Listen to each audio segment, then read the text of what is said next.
Well, as you know, I love to talk to all sorts of different people. One thing that Blair will never be is isolated as long as there is a telephone. This coming Sunday, our service, our 12 o'clock service, is going to be led by Rosebery Park Baptist Church, and in particular by the pastor of that church, Simon Bartlett. Good morning to you, Simon. Good morning. Yeah. So how are things with you? Have you been out doing the gardening and all the things that we wouldn't normally do because you wouldn't have had the time to do it? I must admit I haven't really been getting into the garden very much, but I do try and get out for runs quite frequently. Well, you're as fit as a fiddle there. Going back, I mean, Simon, obviously you've not long come, to the UK, and for a long time you've been in Azerbaijan. Just tell us something about life there for you. What were you doing there? Okay, so we went out to Azerbaijan in 1995, and at that time, Azerbaijan, well, until 1991, Azerbaijan had been part of the former Soviet Union. When the Soviet Union broke up, it collapsed economically, and we went out there to try and serve the church, but also we tried to start a business, which was very hard work in a very dismal economic state, but nonetheless, with God's help, we did, and we built up a business providing training courses, English courses, computer courses, some accountancy courses. It grew into a kindergarten, a primary school, and expanded. So we did that for quite a long time. Later on, I became the director of a microfinance organization, which gave small loans to help people build up their businesses. So we were doing those things as our main jobs, but then trying to support a small Azerbaijani Christian fellowship at the same time. So you're really, I think tent making is the word for it. Yeah, that's correct. Yeah. So do you have a knack for the business then? The businesses did well. I would like to think, or I do think, that it was very much God's protection and God's blessing, which was the prime factor for helping them to prosper. I'd done an MBA, a Master in Business Administration, before I went out to Azerbaijan, so I'd done some training to learn how to run a business. So I'm sure that also played a part. Well, I know one of the things that would have made a big difference is that, particularly when you're in countries where Christian faith is not the dominant faith, that really the way that you conduct your lives, the way you treat people, and so on, becomes all important. Was that a dominant factor in the work that you were doing in Azerbaijan? Yeah, that was absolutely a driving force. So that Azerbaijan is, you didn't directly state it, but it is a Muslim country, that you cannot be, if you like, a missionary. You cannot openly proselytize or evangelize. And to a large extent, to as much great an extent as possible, we were respectful of the laws of the country. So that meant that our witness was very much about how we lived. And I think that, we often think about Christians trying to be a witness to God, but there's a big factor or big aspect of God being a witness to himself through Christians. So, in other words, if the business or the things that we were involved in thrived, if God protected them against attacks, then I believe that God was witnessing to himself through what was happening. I don't know if that makes any sense. Oh yes, yeah. It does, absolutely, and in fact, it's quite pertinent really to what's happening at the moment. You probably know that the Archbishop was addressing the whole issue of church and how we're doing church. He said, "Well, we're not stopping doing church actually, but we're doing it in a completely different way." And one of the things, of course, that he emphasised was the shining, being a blessing where we are. We're all carriers of the Holy Spirit. And of course that would have been absolutely critical in Azerbaijan, as it is critical in the situation that we find ourselves in now. Absolutely, yeah. So we as the church are not in any sense wanting to kind of bury our heads in the sand or withdraw or retreat. This is a time in the history of Britain when the church needs to be extremely active and, serving people, encouraging people, helping us to get through this very difficult time. Now, obviously, the work that you were doing in Azerbaijan with the folk there, it comes down to individuals. Can you give us a bit of some encouraging stories of the thing that encouraged you and your wife out there, the things that God did that really put a smile on your face and made you know that he was with you despite actually the adversity that you were facing there? Well, I think that when you talk about individuals, of course, we got to know many people who became Christians, and often when they became Christians, they then were very much rejected or persecuted by their communities, often by their families. And so it was hugely encouraging to us when we saw people standing firm, even when they were very much rejected by their families. But what was even more amazing to us was that in some cases, after a family had been violently opposed to what the member had done who'd become a Christian, that they then turned to Christ themselves. And I think it made me realize that, in all the way that we witness to our faith, there's probably no stronger witness or testimony than when we stand firm under persecution. I was going to say, so there were people. It's a word for us today, isn't it? Because in many ways, that many of us have perhaps had it a little bit too easy. And whereas, of course, where you were, and with many Christians around the world, they have to really flesh out their faith very personally in the way that you've just described earlier on. Do you think in what we're facing right now gives us an unprecedented opportunity to do that here, to develop our faith and to shine as a real beacon of hope where we are? I'm sure it does. Yeah, I mean, I think that people are starting to wonder whether there's any sort of deeper meaning in what is going on, and I think we as a church have to be very careful about how we answer that question. But I think it is causing people to ask the sort of big, deep questions about life, and about whether, is God in some way saying something to us through this? So I think we may well find that some people are open to that. And of course, we are being forced to, consider how we live in a way that we haven't. So definitely I see it as an opportunity. Well, you've selected two very different pieces of music for this morning, and I'm looking forward to them both. The first one is I See Jesus by Eileen Gilchrist. Do you want to introduce this? Yes. Well, I don't even know where I came across this song, but as soon as I heard it, I just really liked it. So Eileen Gilchrist is Scottish. I don't think she's a professional singer. I believe she's just produced one album. But there are just lots of ideas about Jesus which come together in this song. So as you listen to it, the opening line is, I see Jesus at the right hand of God, crowned with splendor, clothed in majesty. And for me, that's where I want to see Jesus too, in his rightful place as king over all creation. That's the lovely voice there of Eileen Gilchrist, and that particular track is I See Jesus. My very special guest on the programme this morning is Simon Bartlett, minister at Rosebery Park Baptist Church.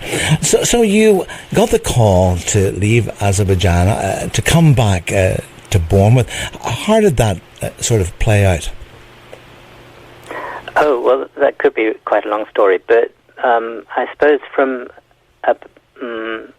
about 2008, 2009, Priscilla, my wife, and I were thinking, the time is coming when we probably ought to be returning to the UK, partly because of the children, partly because we didn't think that we necessarily wanted to spend our entire lives in Azerbaijan. But I was the director of one business, Priscilla was the director of another business. We were heavily involved in a local Azerbaijani fellowship, and it just didn't seem possible for us to kind of extricate ourselves from those positions. But then from 2009 onwards, just things got very difficult for us and really effectively forced us to leave. So we didn't have a choice about the matter. So then we came back in 2012. I mean, obviously, when you look back at things, I mean, there's always method in what we don't understand often at the time. But I guess that you would have no idea that you were coming back, of course, to Bournemouth and to Rosebery Park Baptist Church to face, of course, the challenges that you're currently facing. How have your thought processes been in terms of that guidance? Oh, it's been very difficult. So we came back in 2012. I'm not actually originally from Bournemouth, so we came down to Bournemouth just about 7 months ago for me to take up this position as the minister of the church. So when we came back to the UK, we moved to Bath, which is also, neither Priscilla nor I had lived there, but there are other reasons for that.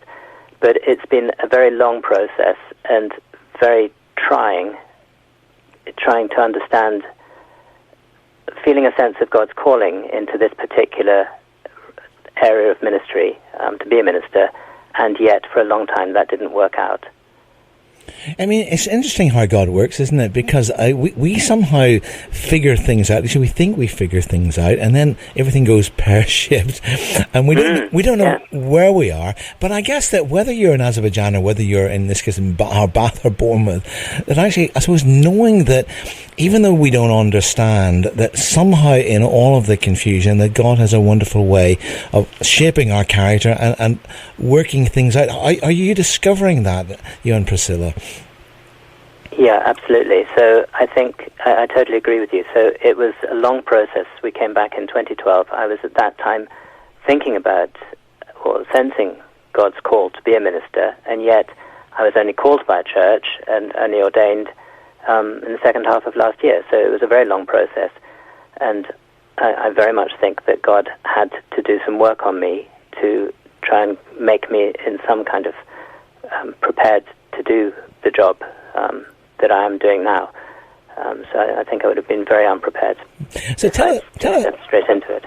Tell us something about that, Joe. What paint a picture of Rosebery Park Baptist Church for us.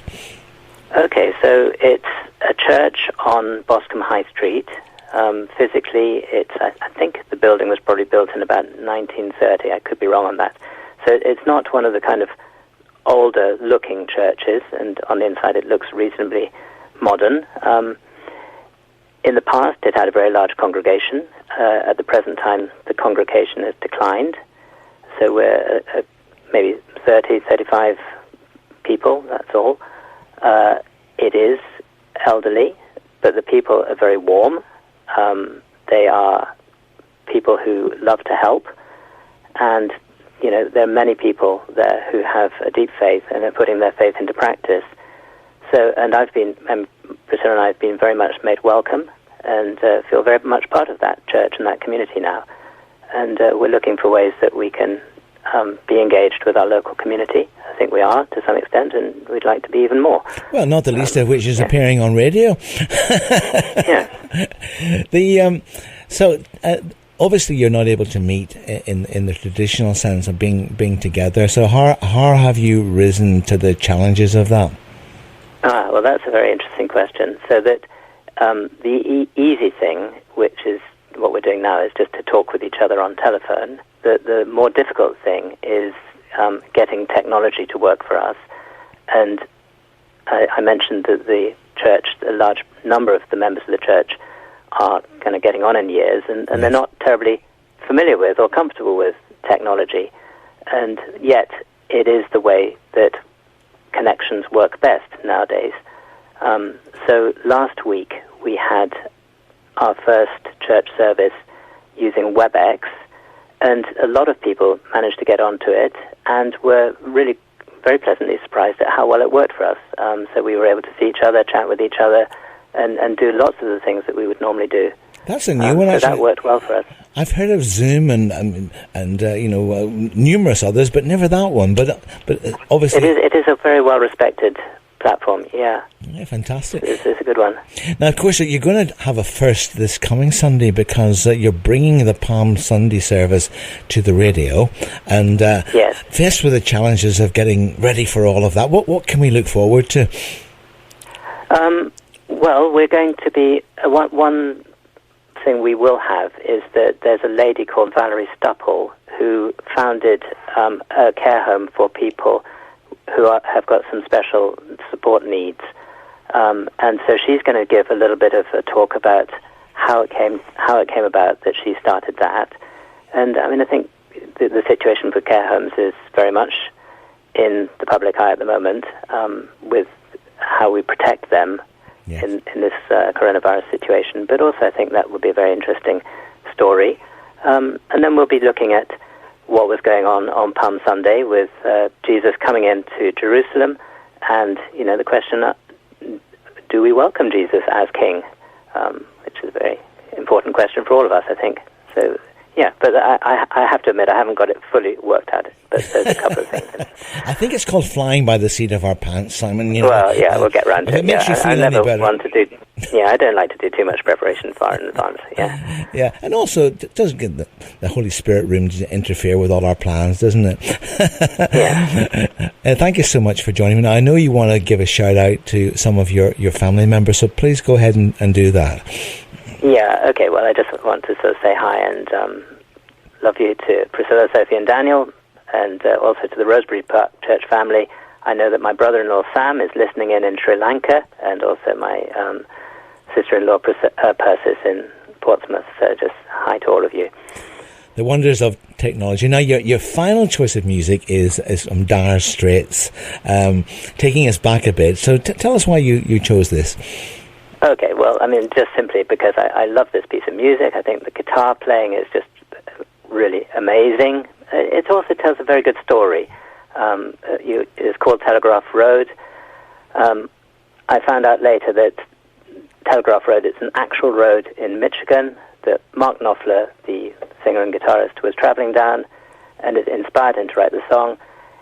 It tells the story of the development of the road, but also subsequently the decline. And maybe that's a little bit of a story for our times too. And Blair has forewarned me that he's going to stop the song before it comes to the end. But the song, I might not, now that you've told that story. I might just let it go. Well, anyway, I mean, it's a very, very long song. I mean, that's also one of the things I quite like about it, because the guys who were writing it just obviously weren't worried about the sort of commercial side of things. They just wanted to sing this song. But the song ends with the singer saying he wants to get away from the shops with the signs saying, "Sorry, but we're closed," all the way down the Telegraph Road. Yeah. Well, Simon, you know what? I think you've inspired me to play practically all of it, and then so people can go and have a bit of extra breakfast, can't they? And right. And you can go and have yours as well if you haven't already had it. Anyway, no, I have already. Yeah. Well, thank you so much, and look forward to joining you. Thank you for having me. Yeah, and look forward to seeing you and joining you in the fellowship on Sunday morning at 12 o'clock. Well, thanks again. From Dire Straits' incredible Telegraph Road, and a big thank you, of course, to Simon, Bartlett, and all the good folk at Rosebery Park Baptist Church. They will be leading our Sunday service at 12 noon on this Palm Sunday, so tune in for that. It will be repeated again in the evening on Sunday.